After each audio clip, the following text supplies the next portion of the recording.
Hello guys, welcome back to this channel. Guys, इस video में हम लोग बात करेंगे टाटा पावर लिमिटेड के बारे में। बहुत अच्छी अपडेट है, आप लोगों के साथ शेयर करूंगा। लेकिन शुरू करें उससे पहले आपसे रिक्वेस्ट करना चाहूँगा, अगर आप इस चैनल को फर्स्ट टाइम देख रहे हैं फाइनेंस मार्केट को, तो प्लीज़ सब्सक्राइब कर लीजिए और बेल आइकन को ज़रूर से हिट करिएगा ताकि आपको हर वीडियोज़ की नोटिफिकेशन मिलती रहें टाइमली और आप देख पाएँ।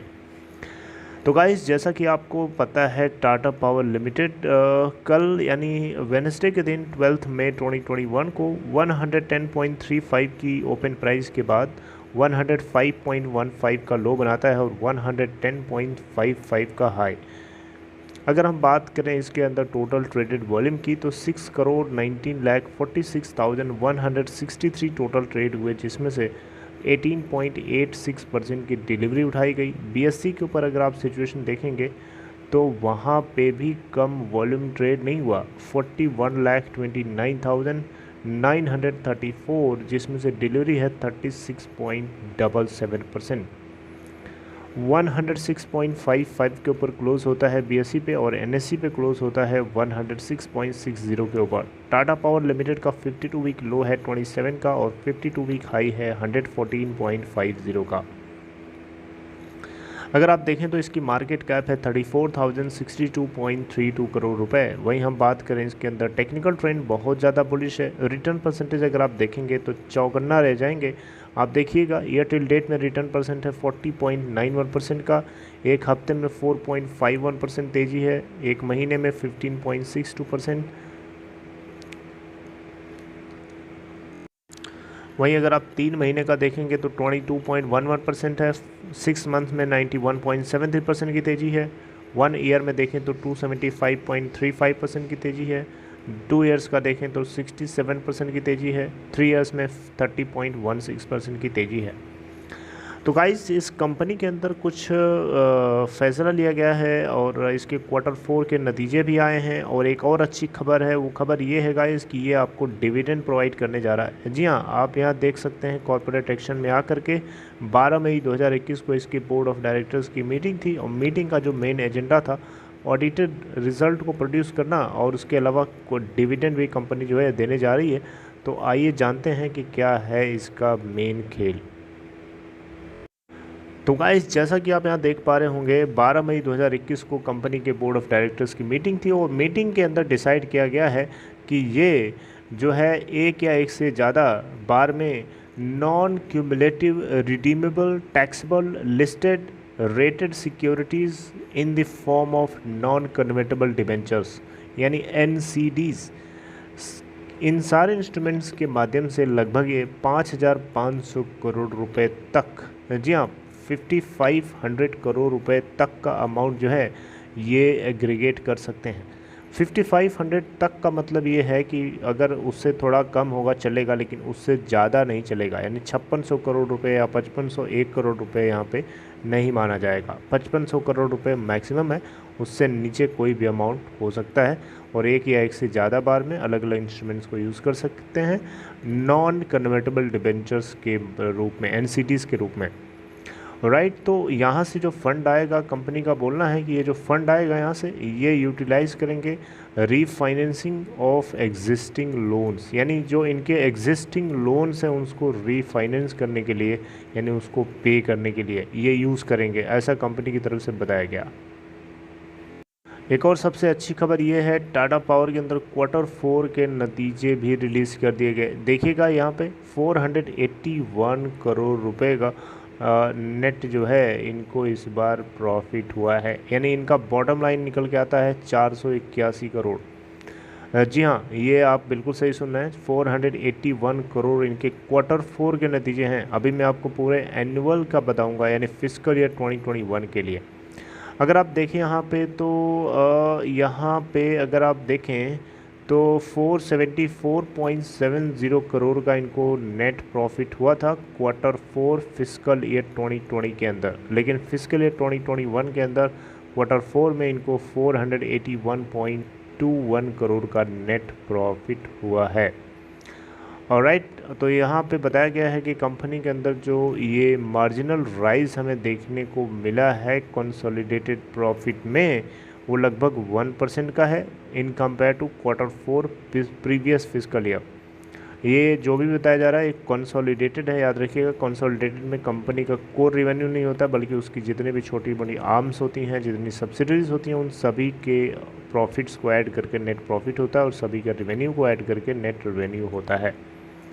टोटल इनकम की बात करें तो इस क्वार्टर के लिए यानी Q4 के लिए निकल के आती है 10,222.48 करोड़ रुपए, जबकि इससे पहले प्रीवियस ईयर के सेम क्वार्टर में 6,793.95 करोड़ की नेट टोटल इनकम इनको देखने को मिली थी। कंपनी की तरफ से ये बताया गया कि कंसोलिडेटेड बेसिस पे नेट प्रॉफिट जो है मार्च क्वार्टर के लिए इनको राइज इसमें देखने को मिला है। इसके पीछे कारण ये है कि इन्होंने फाइनेंशियल कॉस्ट को जो है सेव करने की कोशिश करी, है ना, ताकि ये एक्सेप्शनल गेन को ऑफसेट कर सकें प्रीवियस ईयर के। कंसोलिडेटेड नेट प्रॉफिट जो है कंपनी के लिए जो है निकल के आता है पूरे फिजिकल ईयर 2021 के लिए निकल के आता है 1438 करोड़, लगभग आप देख सकते हैं 1439 करोड़ यानी 1438.65 करोड़ रुपए, जबकि इससे प्रीवियस फिजिकल ईयर के सेम क्वार्टर में प्रीवियस फिजिकल ईयर यानी फिजिकल ईयर 2020 के अंदर पूरे एनुअल का कंसोलिडेटेड नेट प्रॉफिट था 1316.44 करोड़ रुपए। फिजिकल ईयर 2021 के लिए टोटल जो इनकम निकल के आती है 32,907.34 करोड़ रुपए, जबकि इससे प्रीवियस फिजिकल ईयर 2020 के लिए निकल के टोटल इनकम आई थी 29,698.98 करोड़ रुपए। कंपनी का जो बोर्ड है, इनके बोर्ड ऑफ डायरेक्टर्स की वेडनेसडे यानी 12 मई 2021 को इनकी मीटिंग थी और मीटिंग में इन्होंने डिसाइड किया है कि 1.55 पर इक्विटी शेयर के हिसाब से 1 rupees each to the share holders जो है फिजिकल ईयर 2021 के अंदर ये डिविडेंड भी प्रोवाइड करेंगे।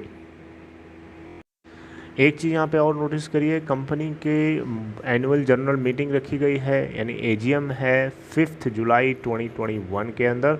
तो आपको जो है ये काफ़ी लंबा दिन है, अभी बहुत दिन बाद है, लेकिन फिर भी आपको ये डेट जो है याद होनी चाहिए। जो कुछ होगा आपको अपडेट किया जाएगा, बस आप कनेक्टेड रहिएगा इस चैनल से। इसके अलावा अगर आप देखें यहाँ पे तो प्रवीर सिन्हा जो कि CEO और MD हैं टाटा पावर के, इनका बोलना है कि इनका जो भी बिज़नेस और ऑपरेशंस हैं इन्होंने काफ़ी इस बार एक्सेप्शनली आउट परफॉर्म किया है और ये सिर्फ तभी हो पाया है जब ओवरऑल एक्सीलेंट परफॉर्मेंस जो है जनरेशन की, ट्रांसमिशन, डिस्ट्रीब्यूशन और रिन्यूएबल बिजनेस से जुड़ी हुई पूरी तरीके से फंक्शन करी है। यानी this can be attributed to overall excellent performance of generation, यानी जनरेशन में कोई कमी नहीं, ट्रांसमिशन में भी कोई कमी नहीं, डिस्ट्रीब्यूशन में भी कोई कमी नहीं और रिन्यूएबल का जो इनका बिज़नेस है उसमें भी कोई कमी नहीं थी, जिसके चलते ये पूरा क्रेडिट जो है इस तरीके से डिस्ट्रीब्यूट हो जाता है। इनका फर्दर बोलना है कि कंपनी जो है अपने देश के आत्मनिर्भर भारत के अभियान को पूरी तरीके से चलाने के लिए या उसको सपोर्ट करने के लिए कंपनी जो है कंधे से कंधे मिला करके बिल्कुल खड़ी है और देश के अंदर किसी भी तरीके के पावर सप्लाई में इंटरप्शन नहीं होना चाहिए। इसके लिए कंपनी जो है पूरी तरीके से इंश्योर कर रही है और चाहती है कि जो हमारे सिटीजन्स हैं पूरी तरीके से वर्क फ्रॉम होम करें, सेफ फील करें और जो है फैक्ट्री ऑफिस जितने भी उनके काम हैं वो किसी भी तरीके से इंटरप्ट नहीं होना चाहिए। और इस बीच में इसीलिए इन्होंने पावर सप्लाई को कॉन्स्टेंटली बनाए रखा है, जिसका रिज़ल्ट इनके प्रॉफिट से पता चलता है। तो गाइस ये एक छोटी सी वीडियो के जरिए मैंने आपको बताने की कोशिश करी टाटा पावर लिमिटेड के Q4 के नतीजे। देखिए 3 चीज़ें मैंने आपको बताई। Q4 के नतीजे इनके अच्छे आए, मैंने आपको बताया। इसके अलावा कंपनी के बोर्ड ऑफ डायरेक्टर्स की तरफ से जो मीटिंग थी 12 मई को वेडनेसडे के दिन यानी कल के दिन, उसमें भी डिसाइड किया गया कि ये इंटरिम डिविडेंड प्रोवाइड करने जा रहे हैं। इसके अलावा तीसरी खबर ये है गाइस कि कंपनी की एनुअल जनरल मीटिंग है जो कि शेड्यूल करी गई है 5 जुलाई 2021 को। ये सारी बातें आपको जो है दिमाग में रखना है एंड देन अकॉर्डिंगली आप काम कर सकते हैं। See you guys next time updating something new in next video. Till then take care. Last में आपसे एक रिक्वेस्ट करना चाहूँगा, अगर आप डीमेट अकाउंट ओपन कराना चाहते हैं तो डिस्क्रिप्शन बॉक्स में देखेंगे आपको एक लिंक मिलेगा, उसे क्लिक करके आप चाहें तो अपस्टॉक में अकाउंट ओपन करा सकते हैं। See you guys next time, take care.